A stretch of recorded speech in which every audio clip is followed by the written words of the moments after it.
This payment is intended for teachers who recently retired, not those who resigned years ago. Additionally, Ugaya revealed that TSC currently has about 500 more files of retired teachers awaiting process and submission to Treasury for the next payment batch in 2025. Jasmine Irjak, TVWAN News.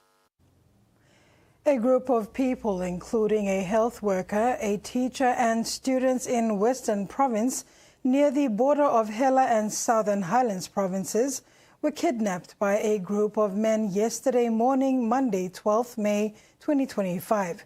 While police have been deployed and are tracking the group, politicians and other third-party individuals and groups have been called to stay out of this and allow police to deal with the situation.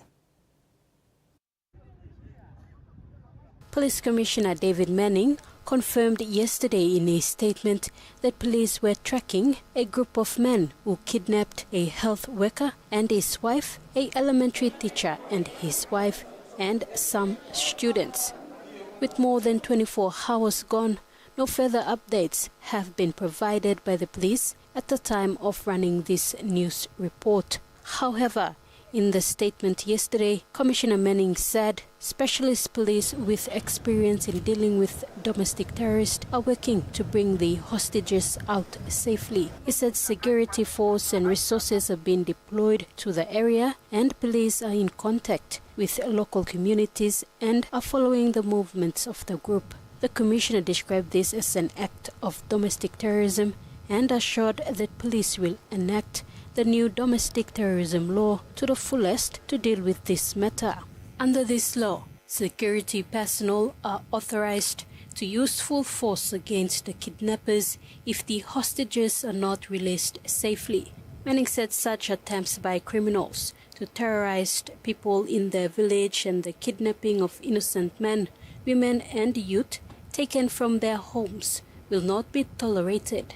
Noting this is not the first time for domestic terrorists from this area to kidnap people for ransom, he said police have operational strategies in place to deal with the threat. He therefore called on third parties, including people from the village where the kidnapping took place, to stay out of the situation and let police do their jobs in securing the release of the hostages and resolve this matter. He also asked any political leaders to refrain from getting involved and creating confusion. Tracy Pa, TVWAN News. A 25-year-old man from East Sepik who resides in Edai Town was arrested by Central Police yesterday for having in his possession an offensive weapon, a wire catapult. Central Provincial Police Commander Chief Inspector Joseph Saleh confirmed that the man initially assaulted his wife on Saturday while under the influence of liquor. He said the matter was reported to the police, who responded yesterday and apprehended him. He was charged with domestic violence, insulting words, and possession of an offensive weapon. He is detained at Boroko Metropolitan Cell and will appear in court when his court files are ready. Business Coalition for Women, or BCFW, in collaboration with the EU's Investment Climate Report Facility, organized an informative breakfast for stakeholders this morning at the Lamana Hotel in Port Moresby. With the theme Advancing Inclusive Labor Policies, a Path to Gender Equality and in Employment and Business Growth in PNG, the forum sought to address the urgent need for reform in Papua New Guinea's Employment Act, focusing on the introduction of adequate paid maternity leave, the incorporation of paid paternity leave, and the elimination of discriminatory clauses that restrict women's full participation in the workforce. The information breakfast was a combined effort of the Business Coalition for Women and the Inclusive Labor Reform. The ICR facility is currently supporting BCFW in effectively engaging with policymakers and lawmakers to develop gender-sensitive business environment reforms, with a particular focus on revising Chapter 373 of the Employment Act 1978. So we are absolutely here to discuss removal of discriminatory provisions from the Employment Act. We want to see maternity leave included up to 14 weeks and inclusion of paternity leave for fathers as well. And we want to see removal of discriminatory provisions for dismissal of pregnant mothers who have been employed for less than 90 days. Elizabeth Asigao, Manager for Survivor Advocacy and Support Services at BSP, informed the forum on some of Bank South Pacific's responses for its workforce across all its markets in terms of gender equality and social inclusiveness. And one of the links that I've identified is that economic dependence can increase that vulnerability. So many victims, will use the term interchangeably, or survivors, they rely financially, very heavily financially on the abuser or the abusive partner. And this might be because of different factors, so limited access to education, employment, they're not employed, or they're in a very low wage earning job.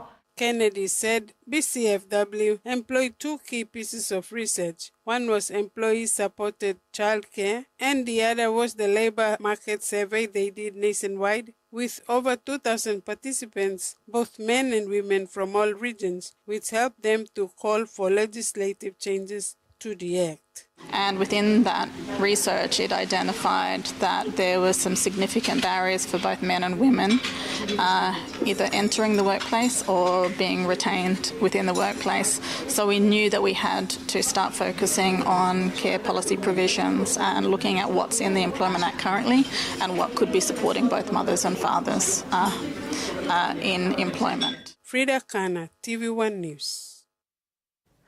For young Papua New Guineans, including one female cadet, have embarked on their journey as part of Air Niugini's second batch of pilot cadets under the airline's National Pilot Cadet Program. They departed Port Moresby on Saturday, 10th May, to commence their 18-month initial pilot training at Flight Training Adelaide in South Australia. The cadets, Christopher Moria Saisagu, Salmon Ephraim Hans, Daira Konyo-Raid and Eruel Tuviverave were selected after successfully passing a rigorous and thorough selection process of candidates with no former flight training or experience. Upon successful completion of their 18-month training, the cadets will graduate with their Commercial Pilot's License or CPL and Multi-Engine Instrument rating. They will then return to Air Niugini to continue their in-flight training as cadets. Air Niugini's cadet pilot program was reintroduced in 2023 by the current CEO after an 8-year hiatus. Poliovirus has been detected in Lae, Morobe Province through an environmental analysis of wastewater. The Department of Health emphasizes that they are aware of the public reports regarding the detection of poliovirus and states that there are no clinical cases as yet. Poliovirus has been detected in Lae, Morobe Province through an environmental analysis of wastewater. Health Minister Elias Kapavore, supported by Dr. Ken Wai and Dr. Downey Ezrom, in a press conference today announced the detection. I will be formally presenting an energy submission and advising the Prime Minister an energy submission that the WHO have advised us on a result that they collected from some environmental samples in Lae and in Port Moresby. There are some cases of a poliovirus again in our country. The detection of the poliovirus is attributed to the severely low immunization coverage across the country, with Minister Kapavore stating that the World Health Organization standards require 90% coverage, while Papua New Guinea's coverage is approximately below 50%. There are some provinces that are doing very well. I want to comment the provinces who are doing well, above 80%, above 90%. There are provinces who are doing very well. There are provinces who are doing very, very poorly, 20%, 30%. For example, Morobe province had around 30%. Unfair to the coming generation. So we request our staff, they have a responsibility to take their services to the communities. And then it is a responsibility of the parents to bring their child to be immunized. At this stage, the announcement made today is to inform the public of the poliovirus detection and clarify that there are no clinical cases. What it means is that when we pick up cases, it means that the poliovirus is circulating within the communities. And that's what we are finding. But there is no clinical cases as yet. Although PNG was officially declared free of wild poliovirus in 2000, along with the rest of the World Health Organization's Western Pacific region in June 2018, the country experienced a resurgence of polio due to circulating vaccine-derived poliovirus type 1, marking the first outbreak in 18 years. As of now, PNG remains classified as no longer infected but vulnerable to reinfection under the international health regulations. This status underscores the ongoing need for vigilance and immunization efforts to prevent future outbreaks. Maricela Kelaton, TVWAN News. You're watching TVWAN News. We'll bring you the day's other stories after the break. Stay with us.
From the rich soils of the highlands, the finest coffee has been grown by generations of Papua New Guineans, expertly blended and roasted with over 80 years of experience, making the finest cup of Nescafe New Guinea blend, PNG's own coffee.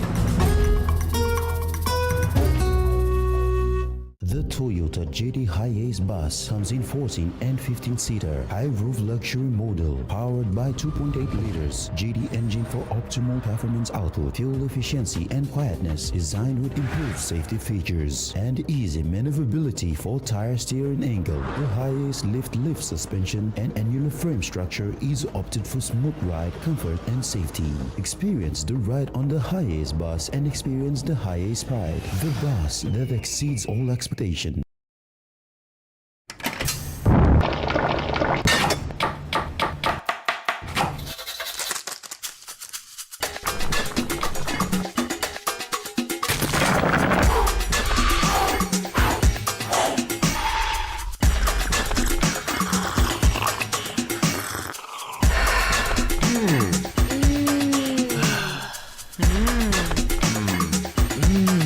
Snacks Noodles. Tastier, but you like it more.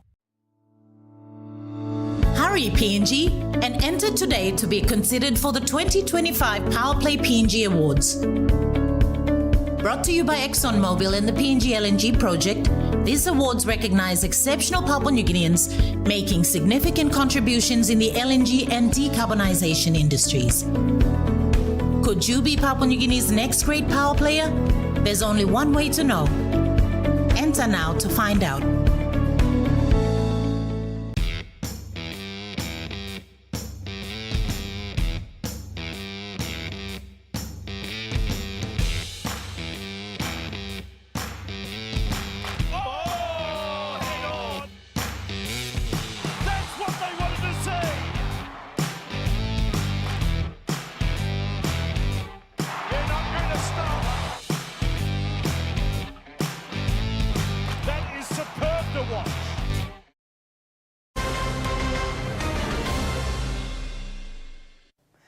Welcome back.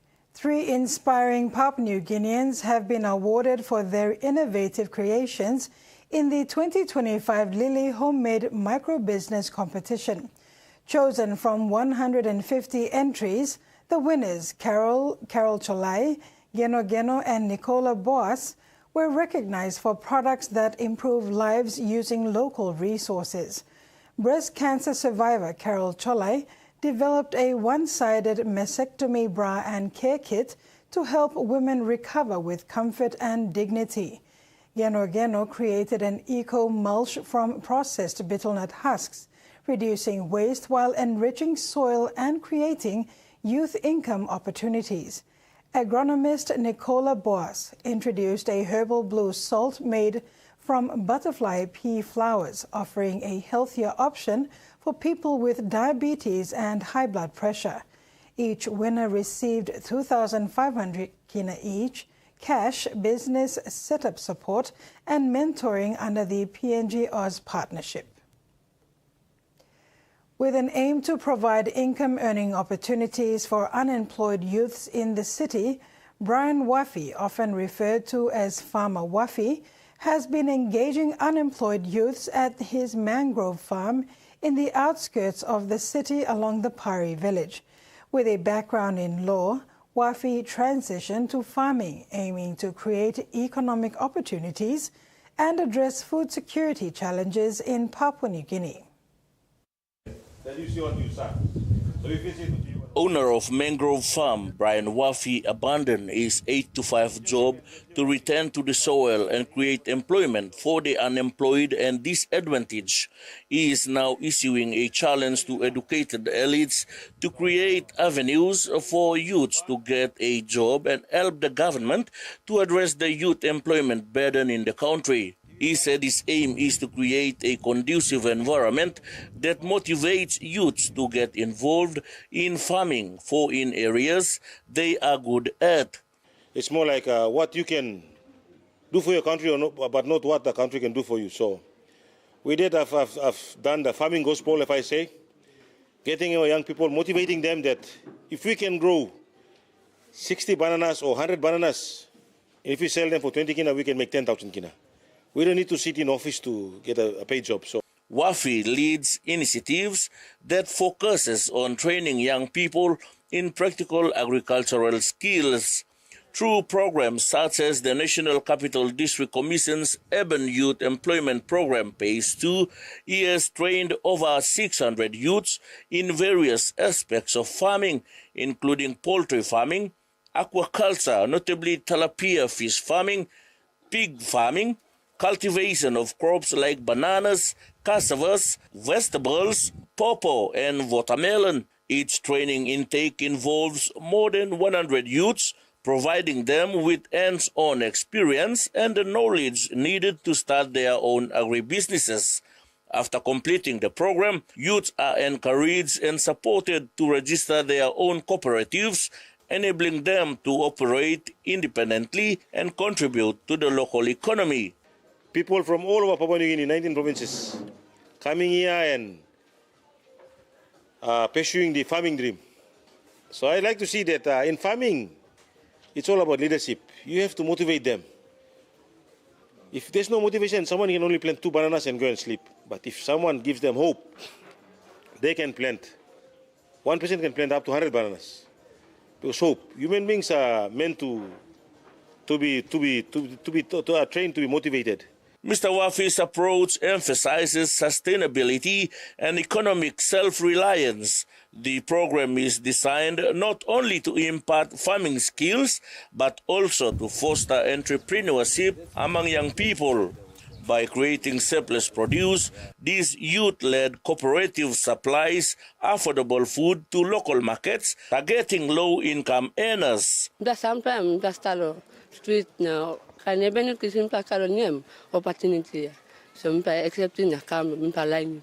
Mila megom la token golo o problem milo street.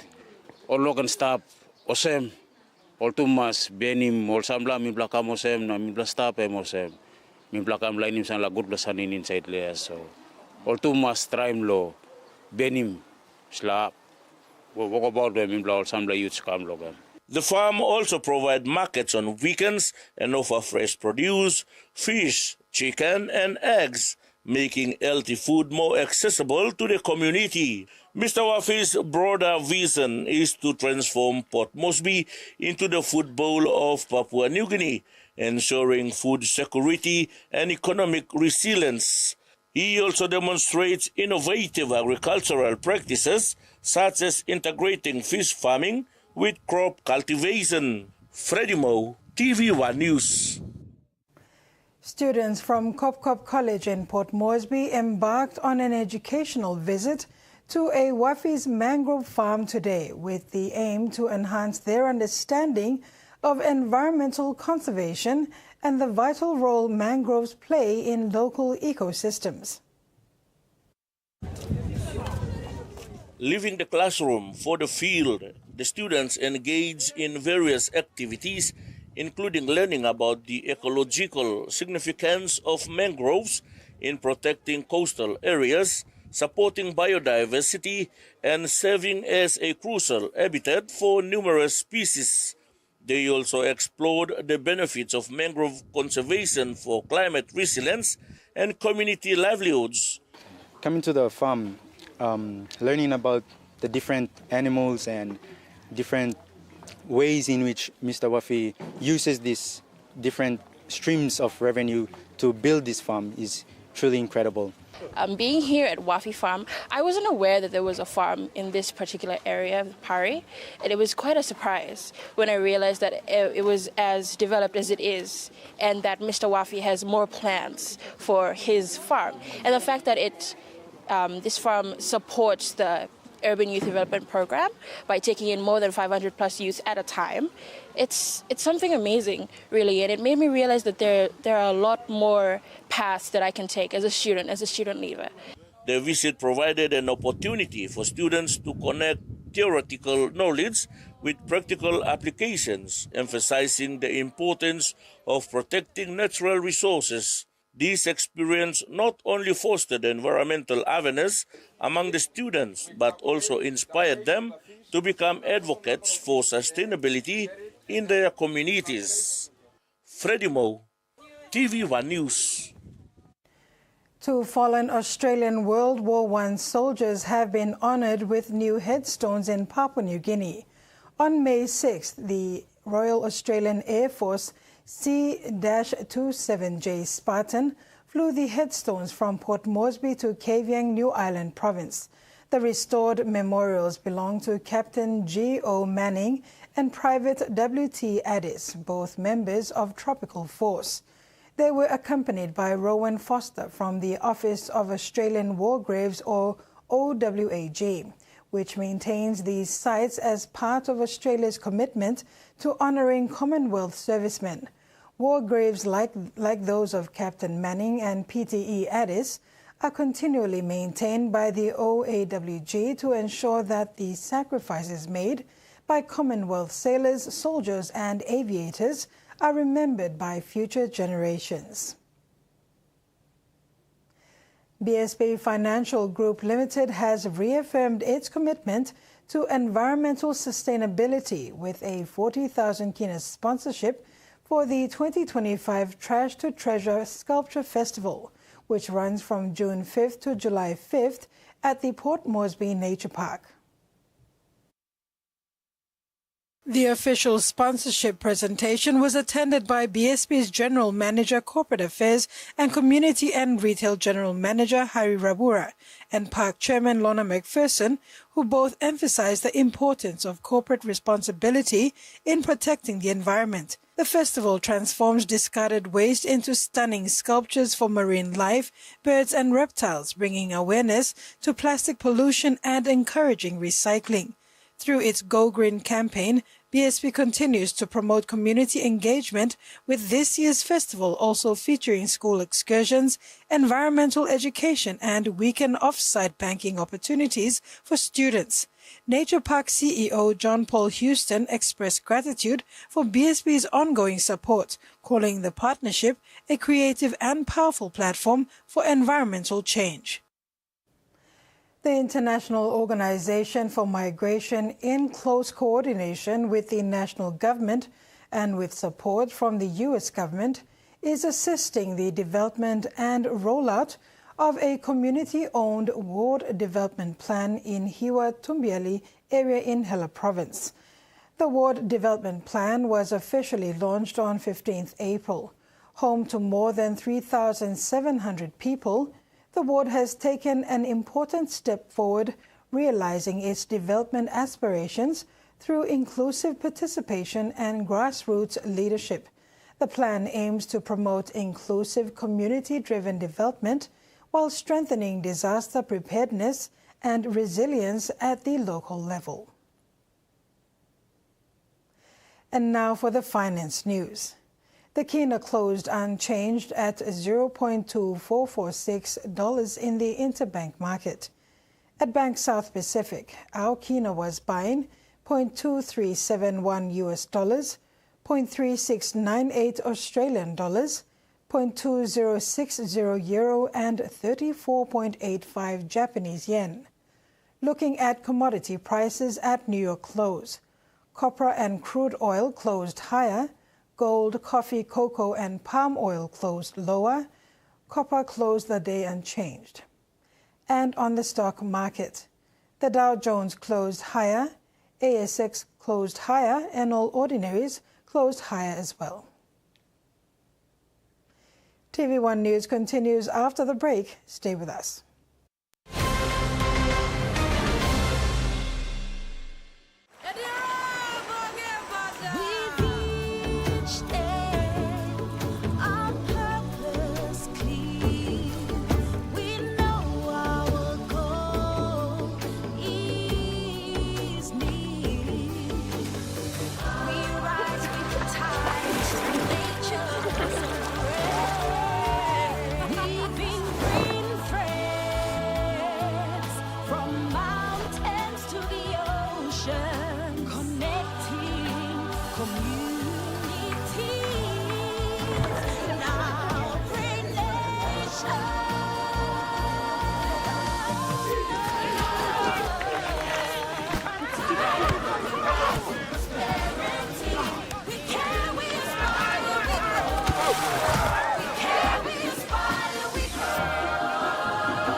A true champion is measured by their courage, their determination, and their passion to never give up and to always keep trying. With a delicious Milo in milk taste and added nutrients, Milo in milk is a great way to fuel our little champions with nourishing energy every day. Because true champions give it their all. Milo, PNG and Mia. Find PNG made.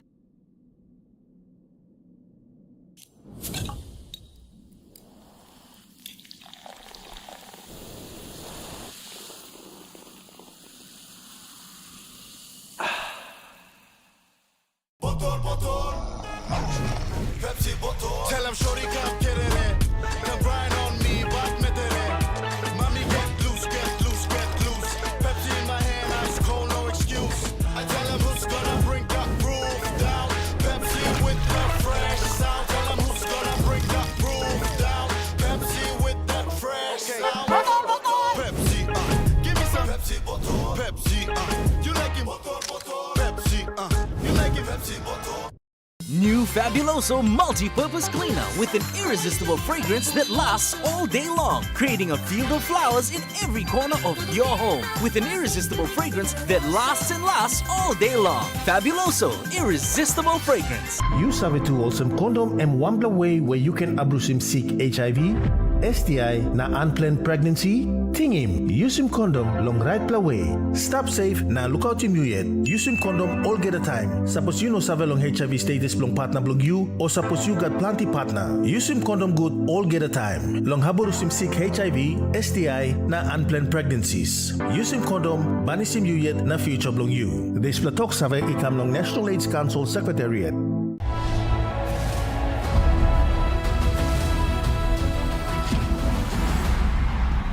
Slip through here. First Bundesliga game. First Bundesliga. Benfica goal.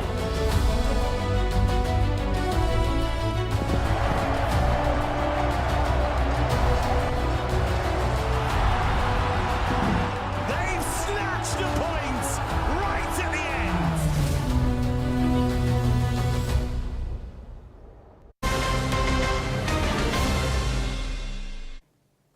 Welcome back and thanks for staying with us.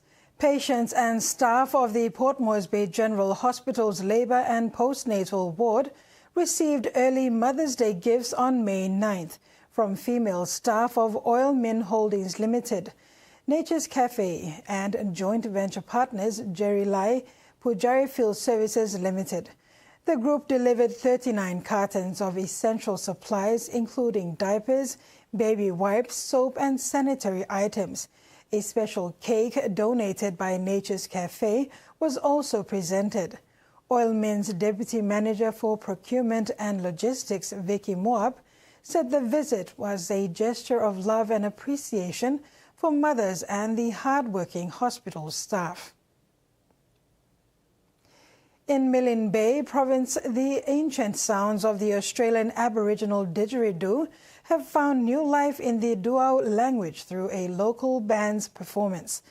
The fusion was featured at a recent music festival, drawing praise for its cultural uniqueness and musical innovation.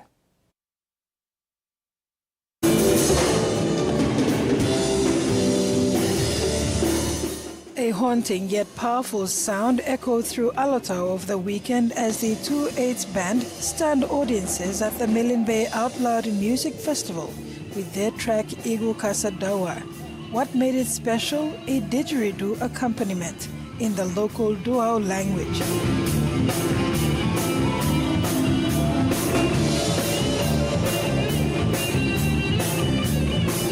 The instrument was played by 47-year-old Logia Island native Lloyd Wilter, who has been playing the didgeridoo since 1997. He first learned the art from an Israeli tourist named Itamara, who taught him his first notes nearly 3 decades ago.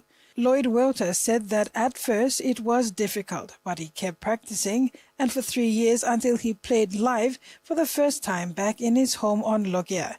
This performance marked a full-circle moment for Wilter and his band. The song Igu Kasadawa was originally recorded in 1999 at Pacific Gold Studios, but it was the live rendition at this weekend's festival that truly captured the hearts of many.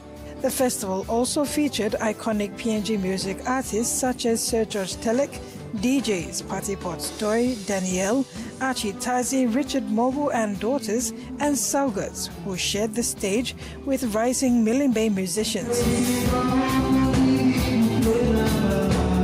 The didgeridoo, traditionally an Aboriginal Australian wind instrument carved from tree trunks, has now become a symbol of cross-cultural fusion in PNG, enriching the Milne Bay sound and giving voice to the region's evolving music identity.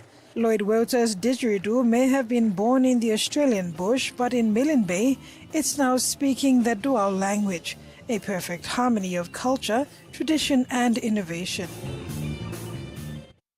Thermal technology and drones are being used to scour bushland in Logan to try to find out how many koalas are living in the region. However, conservationists say that further action needs to be taken at all levels of government to prevent the endangered marsupials' habitats from being overdeveloped.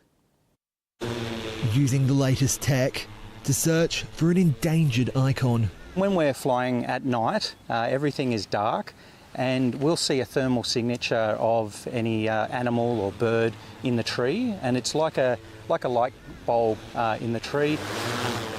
Drone operators are scouring bushland around Logan to find out just how many koalas call the region home. Just the sheer area that they can cover, the clarity, GPS location of everything you spot, you get video in high definition. So being able to use that data post is far more accurate. Similar studies have taken place across the Gold Coast and in North Queensland. If we want to protect the habitat that koalas live in now and into the future, we have to understand where they are and how they move around our city. While the Logan Council says the drone surveys will help protect koalas, conservationists have warned more needs to be done by all levels of government to help save habitat from overdevelopment. If you're putting roads through koala habitat, you see more car strikes. If you're building houses in there, you get more dog attacks. And ultimately also, the more koalas are compressed, you see higher stress in the population, and that results in less resilience and greater disease. Environmentalists believe the key to saving the marsupial is building up rather than out. If we keep doing these giant new PDA developments in the last vestiges of remnant forests in southeast Queensland, we are signing a death warrant for the koala. For now, the count to find how many are left continues. Charles Darwin first published his seminal work on evolution more than 150 years ago. Since that time, one particular question of how new species form has confounded scientists. But a study of palms on remote Lord Howe Island is changing that and helping to solve the evolutionary mystery. These palms may look similar, but they're actually two different species. The two palms we have at Lord Howe Island, they evolved on this tiny island while they were living next to each other. The first proof in the world of sympatric speciation. That means they evolved from a common ancestor despite a lack of geographic separation, a process so rare even Darwin considered it unlikely. We found something totally different from what we believed was the case for species diversity. So imagine a few humans on an island for 1 million years. Nobody would think that they would evolve into different species, but actually plants do. This sandy soil. Now the soil here is helping scientists understand why. A 20-year study of Kentia palms suggests fungi has been a major influence on their evolution. So what we are discovering is that the relationship between these fungi and the plants is very intimate. And actually the plant and the fungi can make like specific partnership that allow them to sort of survive stressful conditions.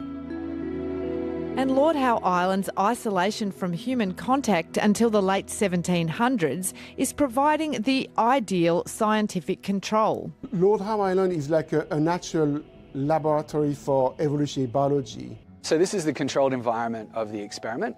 One tray will have mycorrhizae and one won't from the same area. What we're trying to achieve here is to see the differences in growing or the germination rate or the size of what's being grown. This may all sound like something out of a high school biology class, but those involved in the project say it has real-world applications to help people and the planet adapt in the face of climate change. So the more we understand about these processes, then the better we're able to conserve the environments that are left. And potentially solve a biological mystery millions of years in the making. And that ends our news segment. I'll be back with the sports news after these messages. Stay tuned.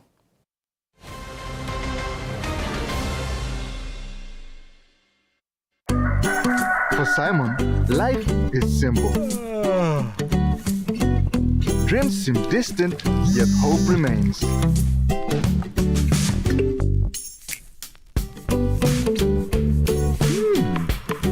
One ticket, one dream. Simon's world changed forever. Yes! From small dreams to big possibilities. Want the jackpot is here for everyone. Win big every day. We are the people, connected to our land and sea. Timeless and enduring, it has served past generations, sustains us today, and will support those of tomorrow. A testament to human ingenuity. It can be shaped into limitless forms. It reflects our humanity, strong yet vulnerable. It teaches us to endure challenges to fulfill our purpose. Past technologies inspire us to look inward for creativity and sustainable solutions for the future. It brings families together, fostering moments of connection over shared meals. Known and cherished worldwide, the clay pot is a universal symbol of life, resilience, and connection. Meet the bank for everyone, everywhere. As People's Microbank, we were proud to be a bank for the people. Now as National Banking Corporation, we are bringing modern banking to all in Papua New Guinea. With more branches and our friendly staff ready to assist you in more places, we are making money matters simple and fair. So wherever you are, however you say it, say hello better banking. Learn more at nbcpng.com.pg. Let's get Origin 2 underway.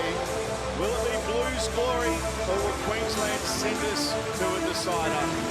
Enjoy the ride. And this will be a try to Kelly. Queensland do hit back with a beauty. And Brazard has a double. They win by 20 and take first blood in the 2025 Women's State of Origin Series.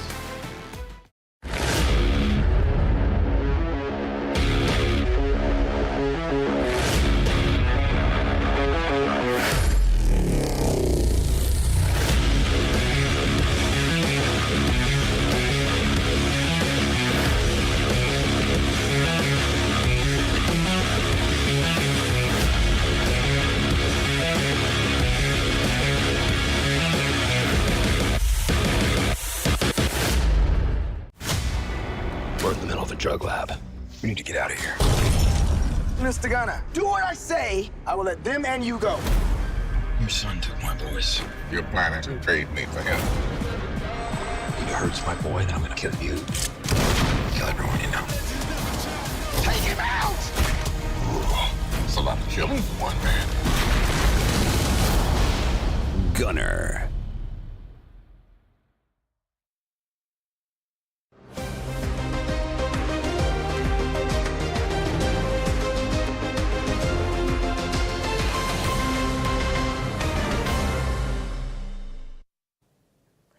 Thanks for staying with us. In sports, PNG's leading mining company, Octady Mining Limited, or OTML, has announced a 1 million kina sponsorship to PNG Football Association recently.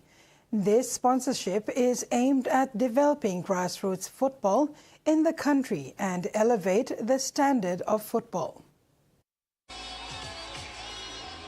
During the check presentation, Managing Director and CEO of Octady Mining Limited, Kedi Ilimbit, emphasized the significance of developing youth football from grassroots level through a well-structured bottom-up approach.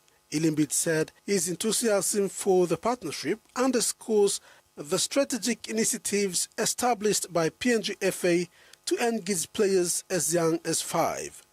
PNGFA objective is to introduce these young athletes to the sport through a structured school competition, paving a path from primary school football to elite competition, thereby preparing them for the forthcoming Oceania Professional League launch in 2026.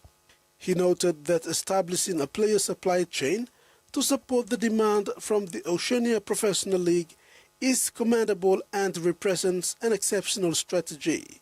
Ilimbit said he is impressed by PNGFA's comprehensive plan to identify and cultivate talent at early stages of their lives. He added that the institution of a structured competition in schools will instill a passion for the game and equip the next generation for a promising future in football.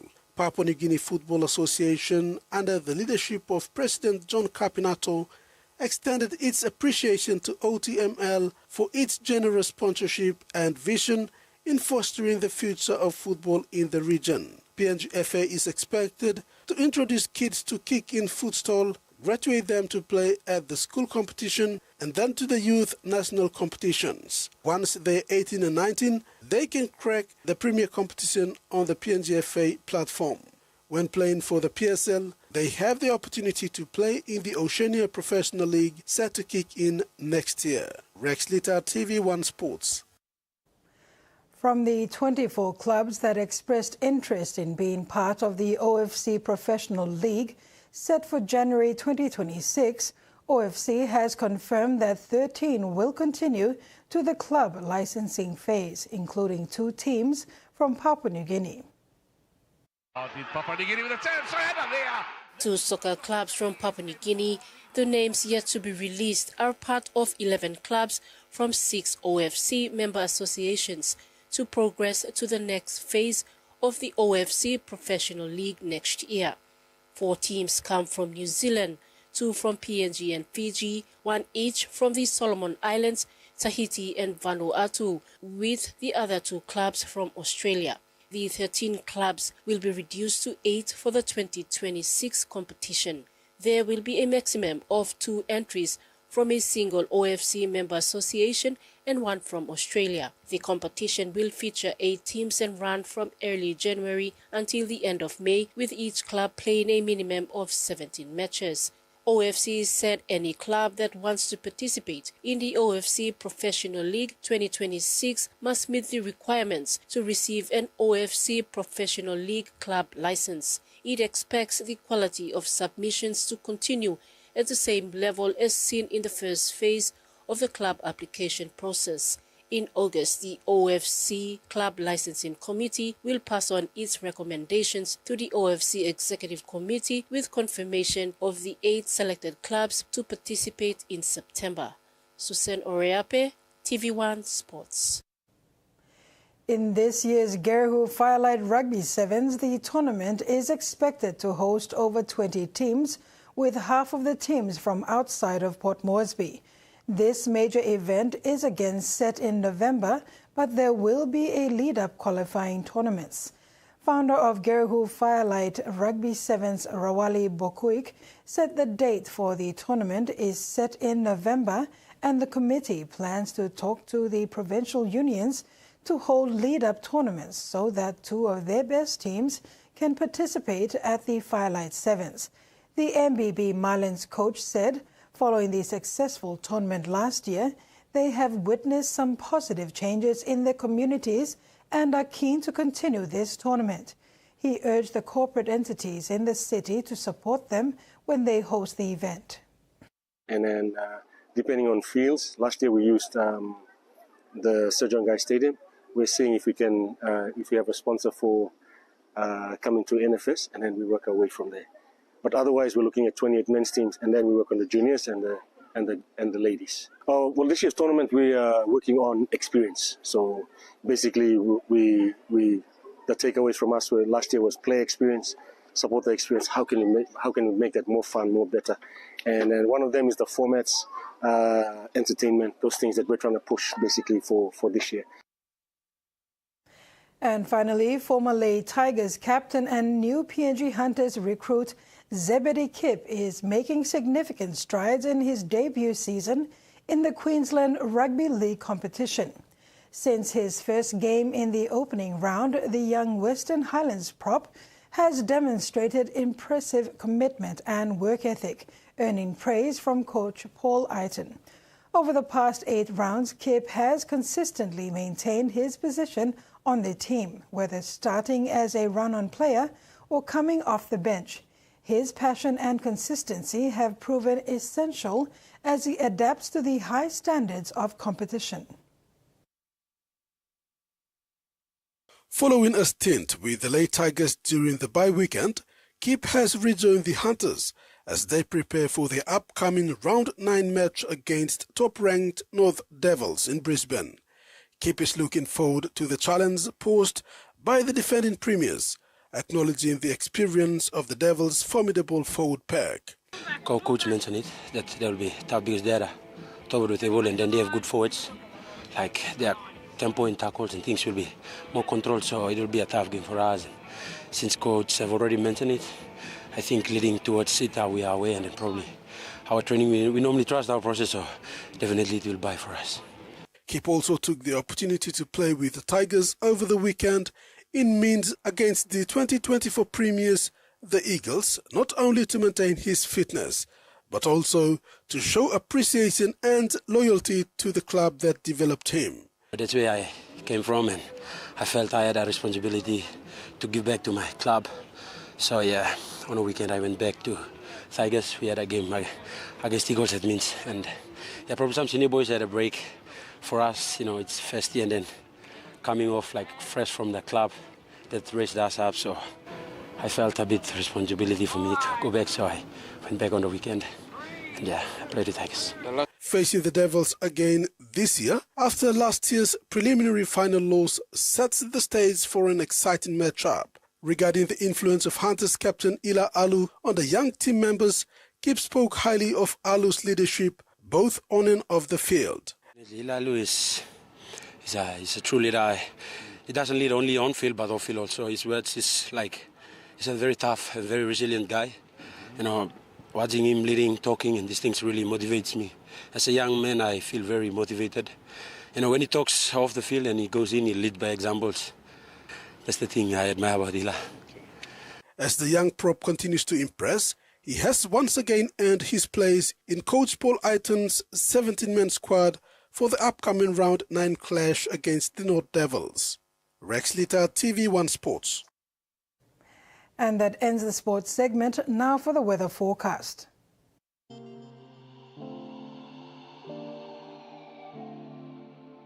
Southern region, Port Moresby, sunny with evening inland thunderstorm and few showers. Alotau, cloudy with evening showers, then rain and thunderstorms.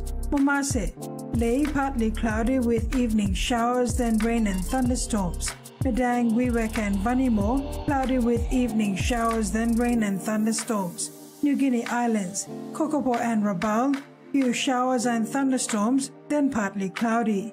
Boka, cloudy with evening periods of showers, then rain and thunderstorms. Highlands, Mount Hagen, cloudy with evening rain and possible thunderstorms. Ocean forecast. Coral Sea, seas moderate to patches rough with southeast winds of 20 to 30 knots. Solomon Sea, seas smooth to slight with southwest to northeast winds of 5 to 15 knots, turning clockwise. Bismarck Seas, seas smooth with southwest to westerly winds of 5 to 10 knots, tending clockwise over time. Pacific Ocean, seas slight to light with north to northeast winds of 5 to 15 knots. And coastal waters. Waters of southern PNG and Indonesian border to Daru to Kiwai Island, to Kerma to Yule Island to Hood Point, to Samurai Island. Seas 1.5 to 2.5 meters. Waters of north of Cape Vogel to Huon Gulf to Finchafen, seas 0.5 to 1.3 meters. Waters of Finchafen through Vitius Strait to Siasi Island to Dampier Strait, seas 0.5 to 1 meter.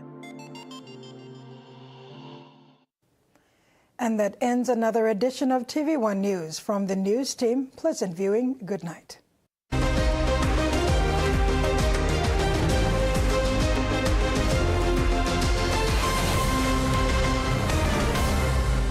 The TV1 News was proudly brought to you by